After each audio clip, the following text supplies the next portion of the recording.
के पात पर उगेलन सूरज मल झाके झुके, करेलू छठ बरतिया से झाके झुके, करेलू छठ बरतिया से झाके झुके।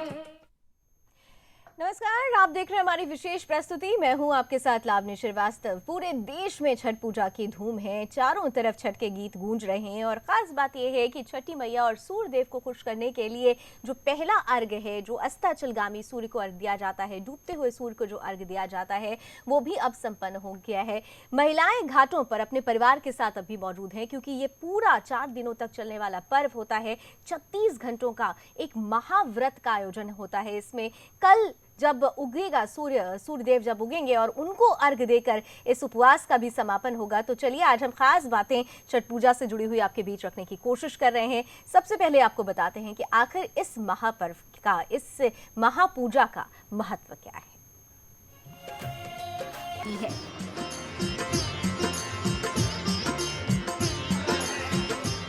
छठ पूजा का आरंभ कार्तिक शुक्ल चतुर्थी से होता है और कार्तिक शुक्ल सप्तमी को इसका समापन होता है। पहले दिन कार्तिक शुक्ल चतुर्थी नहाए खाए के रूप में मनाया जाता है।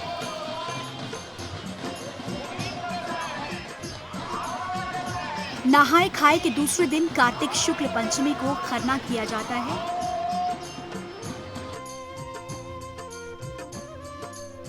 पंचमी को दिन भर खरना का व्रत रखने वाले श्रद्धालु शाम के समय गुड़ से बनी खीर, रोटी और फल का सेवन प्रसाद रूप में करते हैं।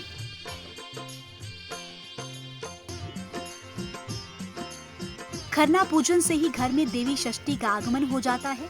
इस प्रकार भगवान सूर्य के इस पावन पर्व में शक्ति और ब्रह्मा दोनों की उपासना का फल एक साथ प्राप्त होता है।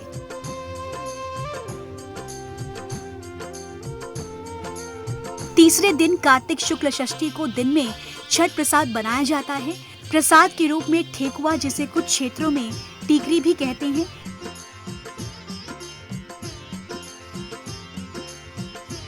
इसके अलावा चढ़ावा के रूप में लाया गया सांचा और फल भी छठ प्रसाद के रूप में शामिल होता है।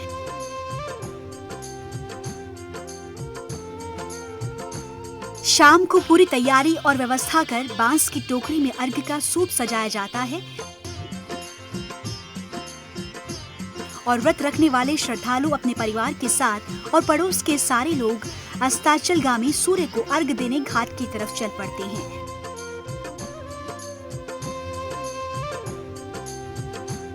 सभी छठ व्रती एक नियत तालाब या नदी किनारे इकट्ठा होकर सामूहिक रूप से अर्घ दान संपन्न करते हैं।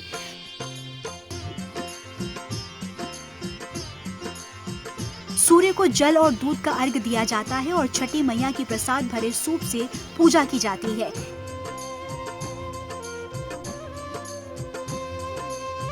चौथे दिन कार्तिक शुक्ल सप्तमी की सुबह उदय होते सूर्य को अर्घ दिया जाता है।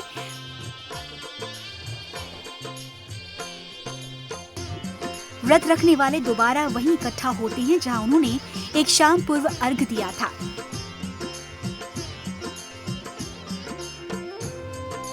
पुनः पिछले शाम की प्रक्रिया को दोहराया जाता है। अंत में व्रत वाले श्रद्धालु कच्चे दूध का शरबत पीकर और थोड़ा प्रसाद खाकर व्रत पूर्ण करते हैं। छठ पूजा का आयोजन बिहार और पूर्वी उत्तर प्रदेश के अलावा देश के कोने कोने में देखा जा सकता है। देश विदेशों में रहने वाले लोग भी इस पर्व को बहुत धूमधाम से मनाते हैं। भक्तिभाव से किए गए इस व्रत द्वारा निसंतान को संतान सुख प्राप्त होता है। इसे करने से धन धान्य की प्राप्ति होती है, जीवन सुख समृद्धि से परिपूर्ण रहता है। छठ के दौरान लोग सूर्यदेव की पूजा करते हैं। इसके लिए जल में खड़े होकर कमर तक पानी में डूबे लोग दीप प्रज्वलित किए नाना प्रसाद से पूरित सूर्य उगते और डूबते सूर्य को अर्घ देते हैं और छठी मैया के गीत गाते हैं। व्रती 36 घंटे का निर्जला व्रत करते हैं। व्रत समाप्त होने के बाद ही व्रती अन्न और जल ग्रहण करते हैं। ब्यूरो रिपोर्ट के साथ श्वेता चंदन, सुदर्शन न्यूज।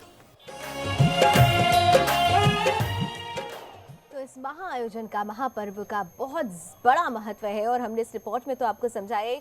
साथ ही साथ हमारे साथ एक खास मेहमान भी स्टूडियो में इस वक्त मौजूद हैं। स्वागत करना चाहूँगी मेरे साथ जाने माने पत्रकार मुरारी शरण शुक्ल जी जुड़ रहे हैं। मुरारी जी, बहुत बहुत स्वागत है। और हमने देखा कि अब जब हम छठ पर्व की बात करते हैं, छठ के महापूजन की बात करते हैं, एक वक्त था राज्य विशेष तक सीमित रहता था, लेकिन आज ये पर्व लोक पर्व बन चुका है। एकता भी का प्रतीक भी बनता जा रहा है ये पर्व। मुरारी जी, असल में छठ पर्व सूर्य षष्ठी व्रत इसका एक्चुअल नाम है और सूर्य षष्ठी व्रत यथार्थ में प्रकृति और सृष्टि इन दोनों की संपूर्ण कल्पना को लिए हुए मनाया जाता है। सृष्टि का पोषक पर्व है। इसको ऐसा हम समझ सकते हैं कि दुनिया में जितने भी भारतीय संस्कृति में विशेषकर बच्चे पैदा होते हैं तो उनका षष्ठी व्रत मनाते हैं। बिल्कुल बिल्कुल। और ये जो पर्व है ये सूर्य का षष्ठी व्रत है। अर्थात सूर्य का षष्ठी व्रत क्यों? तो सूर्य पूरी सृष्टि का ऊर्जा का अनंतिम स्रोत है, यानी सूर्य से ही संपूर्ण जगत को ऊर्जा की प्राप्ति होती है। सूर्य से आने वाली किरणों को पौधे अपने पत्तों में क्लोरोफिल के माध्यम से सोख कर और कार्बोहाइड्रेट में रूपांतरित करते हैं और वही संपूर्ण जगत के ऊर्जा का स्रोत किसी न किसी रूप में बनता है। तो सूर्य सृष्टि के उन्नायक देवता के रूप में पूजे जाते हैं और इसीलिए सृष्टि का जन्म, सृष्टि का सृजन उनके षष्ठी व्रत के रूप में मनाते हुए, और इसको सृष्टि के बारे में मैंने इसलिए कहा कि पूर्णता भी इसमें दिखाई जाती है, यानी उदयगामी सूर्य का पूजन भी और अस्ताचलगामी सूर्य का पूजन भी, जीवन के प्रारंभ का हेतु भी समझना और जीवन के अंत का भी सत्कार करना। जैसे जन्म आवश्यक है, जन्म शुभ एक उत्सव के रूप में भारत में मनाया जाता है, देखा जाता है, वैसे मृत्यु भी उतना ही शुभकारी है, अभिनंदनीय है और स्वागत योग्य है। इस संपूर्ण कल्पना को लिए हुए षष्ठी व्रत है और केवल सृष्टि नहीं तो प्रकृति का पोषक पर्व षष्ठी व्रत है। इसमें जल राशियों की शुद्धता की परिकल्पना है, कारण कि जल में खड़े होकर, कमर से ऊपर तक जल में खड़े होकर सूर्य को अर्घ्य देने की परंपरा है। यानी जीवन की जो पूरी संकल्पना है, ऊर्जा जरूरी है, हमें जल के बिना जीवन संभव नहीं, तो तमाम जो पूरी परिकल्पना संकल्पना है इसमें संचित हो जाती है। और इस महापर्व के जरिए हम सूर्य की उपासना करते हैं और अपने जीवन में सुख समृद्धि की कामना करते हैं। हम इस पर और विशेष पहलुओं को आपके बीच रखेंगे। हमारे साथ मुरारी जी भी हैं, बहुत सारी बातें आपके बीच रखेंगे। एक छोटा सा ब्रेक का वक्त हो रहा है, ब्रेक के बाद लौटेंगे तो आज बताएंगे कि आखिर इस पूरे महापर्व में खरना का जो सबसे विशेष महत्व है उसको किस तरीके से मनाया जाता है, क्या कुछ खास रहता है, इस छोटे से ब्रेक के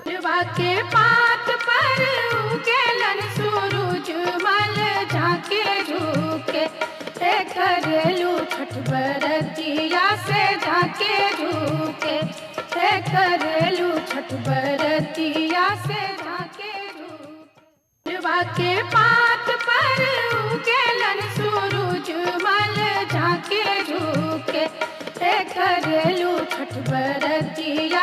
जाके रुके, करेलू छठ बरतिया से जाके रुके। तो लोक आस्था का महापर्व धूमधाम से मनाया जा रहा है। तमाम तरीके से घाटों पर श्रद्धालु इकट्ठा हुए हैं। डूबते हुए सूर्य को अर्घ दिया जा चुका है। अब इंतजार उगते हुए सूर्य को अर्घ देकर इस महा आयोजन के समापन का है। चलिए हम आपको दिखाते हैं। हमारे संवाददाता नमित त्यागी घाट पर मौजूद रहे और उन्होंने श्रद्धालुओं से बात करने की कोशिश की। क्या कुछ खास उत्साह नजर आया उन श्रद्धालुओं में, आप भी देखिए। पूरे देश में छठ पूजा का त्योहार बड़े ही धूमधाम से मनाया जा रहा है और दिल्ली में भी इस त्योहार को लेकर खासतौर पर दिल्ली सरकार ने भी काफ़ी तैयारियां की हैं। और इस वक्त हम दिल्ली के न्यू अशोकनगर घाट पर मौजूद हैं, जहां पर जितने भी लोग हैं यहाँ पर छठ पूजा के त्योहार को बड़े ही धूमधाम से मना रहे हैं। जितनी यहाँ पर महिलाएं, पुरुष, बच्चे सभी यहाँ पर काफ़ी बड़ी संख्या में पहुँचे हैं। और इस त्यौहार की मान्यता जो है खासतौर पर उत्तर प्रदेश के पूर्वांचल जिलों और साथ ही साथ बिहार, झारखंड, यहाँ पर काफ़ी मान्यता है इस त्यौहार की। और साफ तौर पर देख सकते हैं कि शाम का वक्त है, सभी लोग यहाँ पर इस त्यौहार को मनाने के लिए साफ तौर पर आए हुए हैं। क्योंकि दिल्ली की बात करें तो दिल्ली के करीबन 300 घाट जो हैं दिल्ली सरकार ने छठ पूजा के लिए इस बार तैयार किए हैं। कुछ महिलाओं से जानने का प्रयास करते हैं, किस तरह से इस त्यौहार को मनाते हैं आप लोग? बहुत अच्छा लगता है हमें ये त्यौहार मनाते हुए, बहुत खुशी मिलती है और मैं चाहती हूँ कि हर कोई भी मनाए ये त्यौहार, क्योंकि मुझे बहुत अच्छा लगता है। कितने दिनों का त्योहार होता है? ये 3 दिनों का होता है। आज कौन सा दिन है? आज दूसरा दिन है, कल भी पूजा करना है हम लोगों को। यहाँ पर त्योहार जो है काफ़ी महिलाएं हैं यहाँ पर मौजूद हैं और भी महिलाओं से बातचीत करने का प्रयास करते हैं कि आप लोगों के लिए कितना मान्य रखता है त्योहार छठ का? बहुत मायने रखता है। इसमें बिहार का सबसे बड़ा ये त्योहार है। हम सब इस पूजा को नहीं भी करते, शामिल होते, या यूपी वाले भी बहुत मानने लगे इस पूजा को। काफ़ी हम सबको ये प्रसिद्ध है बिहार में ये पूजा। पानी के अंदर जाकर अर्घ भी यहाँ पर दिया जाता है। तो कुल मिलाकर 3 दिनों का छठ पर्व जो है काफ़ी धूमधाम से मनाया जा रहा है और दिल्ली में खासतौर पर इस पर्व को इस बार जो है बड़ी धूमधाम से मनाया जा रहा है और तैयारियां भी जो हैं लगभग अच्छे तरीके से इस बार की गई हैं। कैमरा पर्सन मनीष के साथ नवीन त्यागी, सुदर्शन न्यूज़, दिल्ली। तो दिल्ली में भी धूमधाम से पर्व मनाया जा रहा है। मेरे साथ मुरारी शरण शुक्ल जी जुड़े हुए हैं। मुरारी जी, हम जब इस पर्व की बात कर रहे हैं, आस्था की और महत्व की और पौराणिक कथाओं की बात तो हो रही है, लेकिन अगर हम पर्वों त्योहारों की बात करें तो हमारे यहाँ आजकल पर्व जो है वो कहीं ना कहीं से बाजार से भी जुड़ जाते हैं, अर्थव्यवस्था से भी जुड़ जाते हैं। इस पर्व को लेकर अगर देखा जाए तो आपको लगता है कि ग्रामीण व्यवस्था को अब एक मजबूती देने के लिए भी कहीं ना कहीं से ये पर्व, ये महापर्व एक आधार का काम करता है? इस छठ व्रत में पूरे उत्सव में ग्रामीण अर्थव्यवस्था में उत्पादित सामग्रियों का ही उपयोग किया जाता है। जैसे अर्ध की पूरी सामग्री जिस चीज़ में रखी जाती है वो बांस का बना हुआ सूप होता है, जो गांव के लोग बनाते हैं, गांव के शिल्पकार, गांव के जो कारीगर वो बनाते हैं, तो उनकी अर्थव्यवस्था पोषित होती है। और जो पूरी सामग्री लेकर नदी के किनारे, तालाब के किनारे जाते हैं, वो एक डाली बांस का बना हुआ होता है जिसमें लेकर जाते हैं, वस्त्र से बांध कर ले जाते हैं। तो यानी वस्त्रों का भी बड़ा महत्व है। तो वस्त्र उत्पादकों का, हथकरघा वालों का भी व्यापार इससे पलता है। और मिट्टी के बर्तन में दिए और वो एक ढकना होता है जिसमें प्रसाद रखते हैं। तो वो सारी बातें कुम्हारों के बने हुए सामग्री, यानी कुम्हार जाति का व्यवसाय भी उससे पलता है। तो आप संपूर्ण विषय को देखेंगे तो ग्रामीण अर्थव्यवस्था में जो कारीगर, पहले शिल्पकार जातियां होती थी, उनके संपूर्ण पोषण की व्यवस्था है इस उत्सव के माध्यम से। इस उत्सव के एक एक विषय में, ताने बाने में सब बसा हुआ।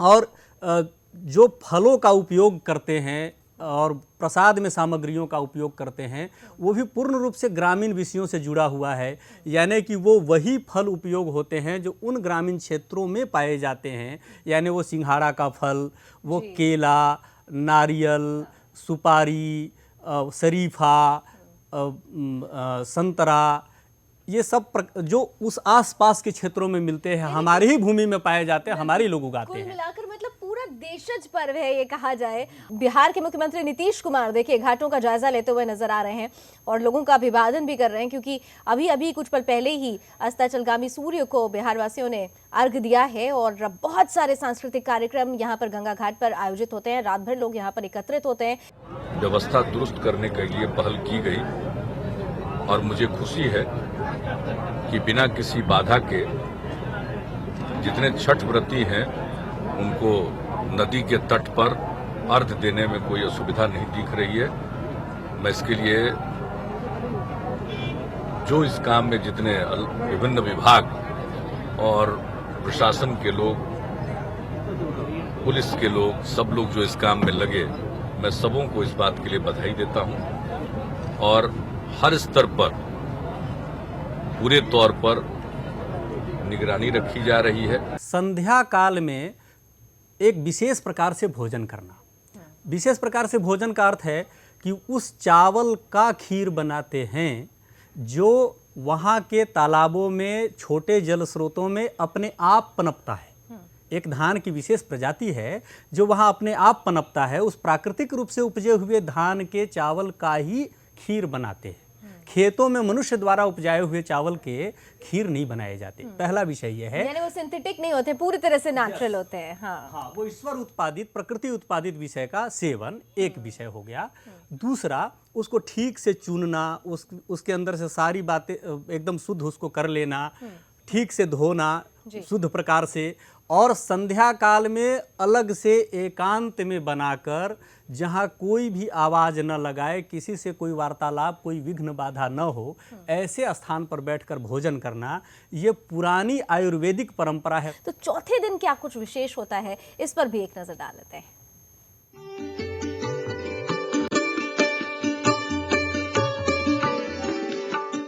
अस्ताचल सूर्य को अर्घ देने के बाद समय होता है सूर्योदय प्रार्थना की तैयारी का। ये पूजा विधान का अभिन्न अंग है। भक्तगण सूर्य के निकलने से पहले ही नदी तट पर पहुंच जाते हैं। इस समय सभी पूर्व की तरफ मुख करते हैं और नदी में स्नान के लिए आगे बढ़ते हैं। इस बीच टोकरियों को एक अस्थायी मंडप के नीचे सुरक्षित रखा जाता है। इस मंडप को ताजा उपजे गन्ने की टहनियों से बनाया जाता है। इसके लिए एक विशेष ढांचा बनाया जाता है और इसके कोनों को हाथी और पक्षी के रूप में बनाए मिट्टी के दीपकों से सजाया जाता है।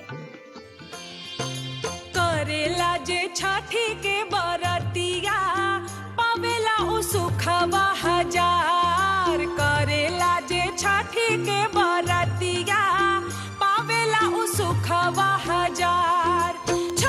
निर्मलता और शुद्धि रखने के लिए और क्रूर दूर आत्माओं को दूर रखने के लिए चंदन का लेप, सिंदूर, भीगे चावल, फल और पुष्प भी रंगे हुए लाल सूती वस्त्र के भीतर रखे जाते हैं। जैसे ही सूर्य की किरणें उदित होती हैं, साड़ी और धोती पहने स्त्री पुरुष नदी या तालाब में प्रवेश कर जाते हैं। गायत्री मंत्र का उच्चारण करते हुए स्नान कर सूर्य की श्रद्धा से पूजा करना प्रारंभ करते हैं। इसके बाद सभी व्रत रखने वाले भक्तगण छठ मैया का प्रसाद ग्रहण करके अपना व्रत पूर्ण करते हैं और इस तरह छठ मैया का व्रत पूर्ण होता है। ब्यूरो रिपोर्ट के साथ श्वेता चंदन, सुदर्शन न्यूज।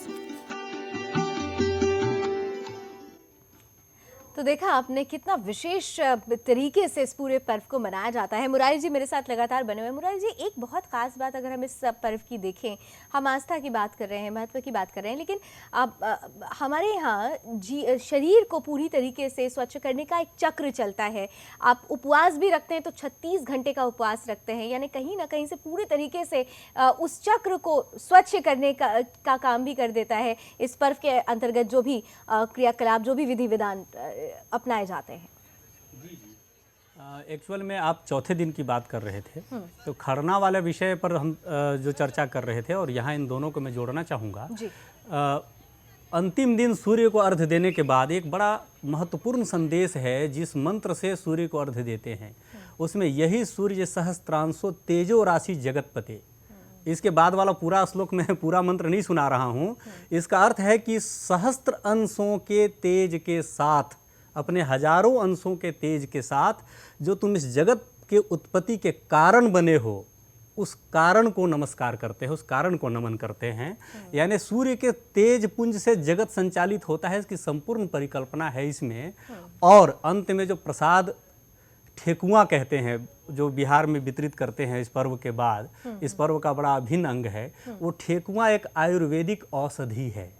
आटा में गुड़ मिलाना, ग्रामीण अर्थव्यवस्था में गन्ने का उत्पादन, उससे गुड़ बनाना, और उस गुड़ से, गुड़ कौन सा वस्तु है, गुड़ खाने वाले को रक्ताल्पता नहीं होता, एनीमिया नहीं होता, जॉन्डिस नहीं होता, खून की कमी से होने वाली कोई बीमारी नहीं होती, पाचन की समस्या नहीं होती, धूल धुआं इत्यादि ऐसे स्थानों में कार्य करने वाले लोगों को कोई बीमारी से संक्रमण नहीं होता। इतना शरीर को शुद्ध करने वाला विषय गुड़ है। उस गुड़ और आटे से विशुद्ध घी में, देसी गाय के घी में बनी हुई औषधि, देसी गाय की घी भी एक औषधि है, आटा भी एक औषधि है और गुड़ भी औषधि है। तो ये संपूर्ण औषधि समाज को परोसना और सूर्य की जो पीछे वर्णन हमने किया उस संपूर्ण कल्पना के साथ, तो स्वास्थ्य और जीवन चक्र सबको बड़ा गंभीरता से पोषित करने वाला यह उत्सव है, जिसमें हमारे भारत की संस्कृति का समस्त ताना बाना समाया हुआ है। इस महापर्व की रौनक और उत्साह तो हमने जो तस्वीरें आपके सामने रखी है वो हम देख ही रहे हैं। तो उम्मीद करते हैं कि इस बार भी छठी मैया और सूर्यदेव आप सभी की जो इच्छाएं हैं, मनो इच्छाएं हैं, उसको सीधे तौर पर अपना आशीर्वाद दें। इस उम्मीद के साथ बहुत बहुत शुक्रिया। शुक्रिया मुरारी शरण जी हमारे साथ जुड़ने के लिए, बहुत महत्वपूर्ण पहलू हमारे बीच रखने के लिए। एक बार फिर से आप सभी दर्शकों को छठ की बड़ी बड़ी हार्दिक शुभकामनाएं। इस बुलेटिन में भी बस इतना ही। देश दुनिया की तमाम खबरों के लिए आप देखते रहिए सुदर्शन न्यूज। जय हिंद। सूरज मल झांके झुके करेलू छठ बरतिया से झांके झुके करेलू छठ बरतिया से झांके झुके।